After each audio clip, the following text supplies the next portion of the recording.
Bonjour à tous et bienvenue dans ce tutoriel Creatim sur les bases d'Illustrator. Alors ce tutoriel est destiné aux débutants puisqu'on va juste identifier et utiliser les outils de base. On va pas partir trop loin, on va juste créer un petit logo en utilisant tous les outils principaux. Et donc du coup c'était évident que ce tutoriel n'est pas destiné aux personnes qui sont déjà avancées sous Illustrator.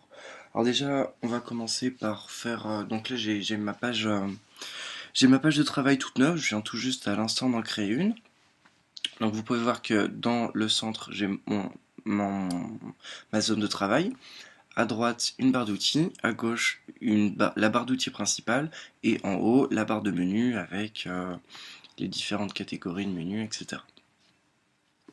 Donc on va commencer par faire un rond, tout simplement. Donc on prend l'outil pour faire pour avoir un rond parfait, il faut prendre l'outil forme, cliquer et maintenir Shift enfoncé.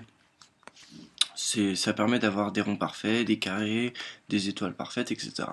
On va le mettre en rouge en changeant la couleur ici même et on va garder la bordure noire qui est très bien. Voilà. Ensuite on va switcher, on va prendre l'outil de sélection qui permet de déplacer chaque objet puis on va l'agrandir un peu. Voilà. Donc. Alors ensuite on va prendre le même outil, voilà, ellipse. On va se mettre au milieu, on va maintenir Alt et Shift enfoncé. Donc Shift, comme je viens de vous le dire, ça permet d'avoir des ronds parfaits. Et Alt, ça permet de les bloquer à leur centre. Et donc du coup, on peut avoir le deuxième. Et celui-là, on va le mettre en blanc. Voilà. Touc. Donc ensuite, j'aimerais bien le couper en deux. Alors pour ce faire, j'ai plusieurs options. Soit je peux le gommer en prenant la gomme, comme ceci. Donc déjà, je clique dessus, je prends la gomme et puis je gomme. Sauf que c'est pas très précis, c'est pas très joli non plus. Et puis en plus, ça prend beaucoup de temps. Alors du coup, pour faire quelque chose de plus propre et plus précis, je vais utiliser les ciseaux qui sont dans le même onglet. Je reste appuyé dessus, tac, je prends les ciseaux. Je vais cliquer sur un bord de mon rond. Ensuite, cliquer en face, un peu plus bas, voilà. Et donc là, je vais voir des pointillés beige apparaître. Je ne sais pas si vous les voyez sur votre écran, mais si vous le faites, vous les verrez. Et en fait, je vais prendre mon outil de sélection et tadam, je viens de découper mon rond en deux parties. Donc voilà, je supprime le rond. Alors, les ciseaux, c'est bien, sauf que le problème, c'est que lorsqu'on découpe en deux parties une forme, on n'a pas, ça comble pas ce trou en fait. Là, c'est du vide. J'ai pas encore de trait au bord. Alors du coup, pour créer un trait, je clique sur ma forme, je prends le stylo, le pen tool, ou qu'on peut faire juste P. Alors, pour rajouter des formes sur une forme déjà construite, il faut appuyer sur Alt. Hop, vous voyez, mon curseur change. J'appuie sur mon intersection. Enfin, j'appuie sur le point où je veux que mon trait commence. J'appuie là. Je ne relâche toujours pas Alt. Et là, je vais tirer comme ça pour arrondir légèrement. Hop, ma forme. Voilà. Alors, le pen tool, je vais faire une petite pause dessus parce que c'est assez important. Il sert, on va mettre en bleu histoire qu'on voit, il sert à deux choses, il sert soit à sélectionner, soit à créer des formes. Alors ça, amusez-vous, vous voyez que quand vous appuyerez tout juste, ça fait un trait, que quand vous maintenez appuyé, que vous faites glisser, ça fait une courbe, que voilà, on fait des courbes, on fait des traits, etc. Jouez un peu avec le pen tool et vous verrez comment ça marche, c'est pas très dur, c'est juste que après avoir fait des traits, après avoir fait une courbe, pardon, il faut maintenir enfoncé Alt si on veut pouvoir faire une courbe, enfin tout de suite après. Voilà, hop, on va supprimer cette magnifique forme et on va revenir à notre petit logo. Donc voilà, bah tiens, hop, donc on est comme ça. Donc là en fait c'est un peu plat et j'aimerais bien mettre un peu de volume dans la couleur de mes formes. Alors pour ça en fait je vais les sélectionner.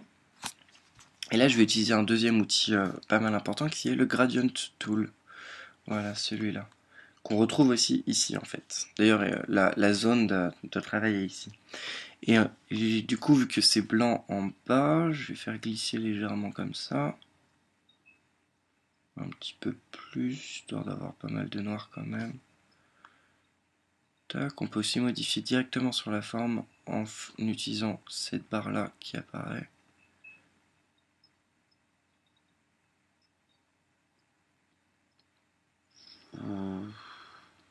Voilà, parfait. On va faire la même chose avec le rond rouge, tac, sauf que ce coup là, en fait, on veut pas du noir et du blanc, on veut du rouge. Donc pour ceci, on va hop, changer les couleurs en cliquant sur... Mince. Oui, à la poubelle, voilà. On double-clique sur nos petits icônes là. On va mettre du rouge, et on va mettre du rouge foncé. Voire très très foncé. Non, non, non, non, non, ne fais pas ça. Sauf que du coup, lui a fait un truc plutôt bizarre. On va mettre du gris là. Voilà. Voilà, comme ça là j'ai une petite ombre sur mon côté, ça crée un peu de volume, c'est quand même plus sympa visuellement. Lui a bougé, hop, voilà. Voilà, donc là on va prendre notre pen tool, voilà, hop, toup. Et on va faire une bande noire comme ça qui va suivre en fait. Une grosse bande noire, alors pour ce faire c'est pas très très dur. On clique ici, on fait un point, un premier point là. On fait un deuxième point ici, on reste appuyé, on fait glisser, voilà comme je vous ai expliqué précédemment pour avoir une courbe. On appuie sur Alt, comme je vous l'ai réexpliqué, mon curseur change, j'appuie là, tac, on relâche Alt, je rappuie, je fais glisser, j'appuie sur Alt, tac, la même chose en face, non. Je fais glisser, hop là, voilà. Alt, j'appuie, je sélectionne, je fais glisser. Et voilà, hop, et là je referme tout. Voilà, donc là j'ai mon petit bandeau et je le veux en noir. Hop, ça n'a pas marché. Ah mince. Oh, tu vas marcher, ouais. Voilà.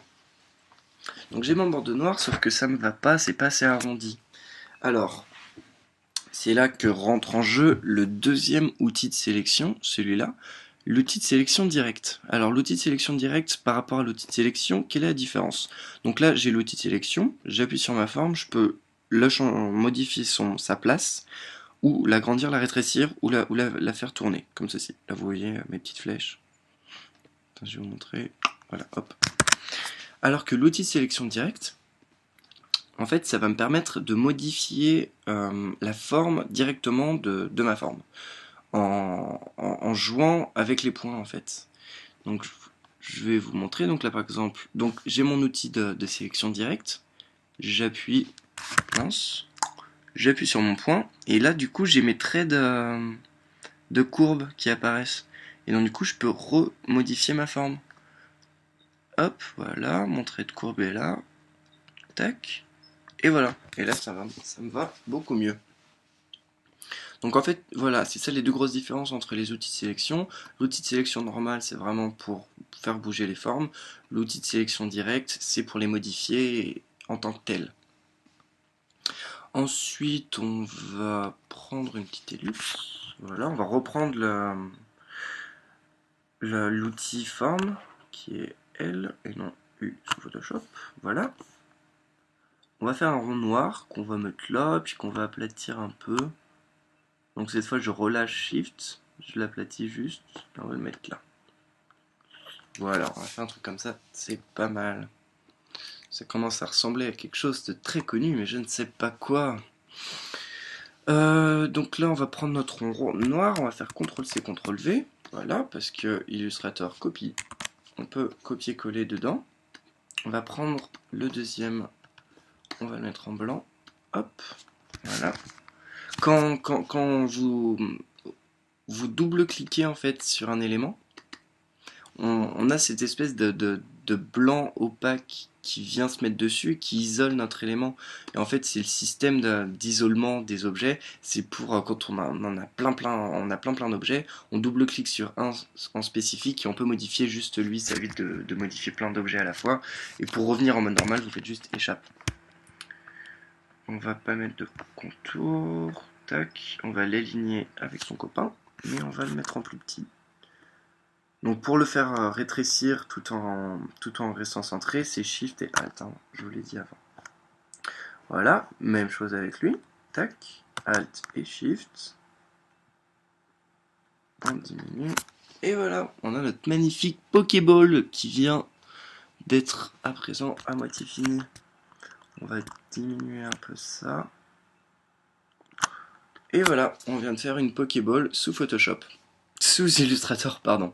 Alors, pour faire un peu le récapitulatif de tout ce qu'on a vu, on a vu les deux outils de sélection, on a vu le Pen Tool, l'outil de forme, effacer ou couper, et le Gradient Tool. Alors, après, pour finir ce tutoriel, je vais juste parler d'une dernière chose, c'est de comment sont disposées les formes dans l'espace de travail. Parce que là, vous avez vu que j'ai fait les choses dans le bon ordre, donc tout s'est bien superposé. Sauf que imaginons voilà, que là j'ai un rond noir et que je fais un rond noir comme ça et que je veux que ce rond noir soit dans le background. Et bien en fait, Illustrator a un système de calque, mais il est optionnel, il n'est pas comme dans Photoshop. Donc en fait, les objets sont affichés dans l'ordre chronologique euh, qu'on- de leur création, et en fait c'est comme ça qu'ils apparaissent sur l'écran. Et pour changer tout ça, il faut prendre la forme qu'on veut, aller dans Objet, et là on a Arranger. Et dans Arranger, on a amener tout devant, amener un peu en avant, amener tout derrière, etc. Donc par exemple, si je veux que ce rond noir aille tout derrière, je fais Send to Back, et tac, mon objet devient dans le background. Vous voyez? Et ça, c'est assez important. Et donc, voilà, c'était le premier tutoriel sur les bases Illustrator. J'en ferai sûrement d'autres parce que là, j'ai juste parlé à peu près de ce premier carré-là d'outils. Donc, on va sûrement faire un deuxième qui explique les bases et puis ensuite, on ira plus profondément dans la création. Voilà, continuez bien à regarder tous nos tutoriels sur Createam et puis je vous dis au revoir et à bientôt.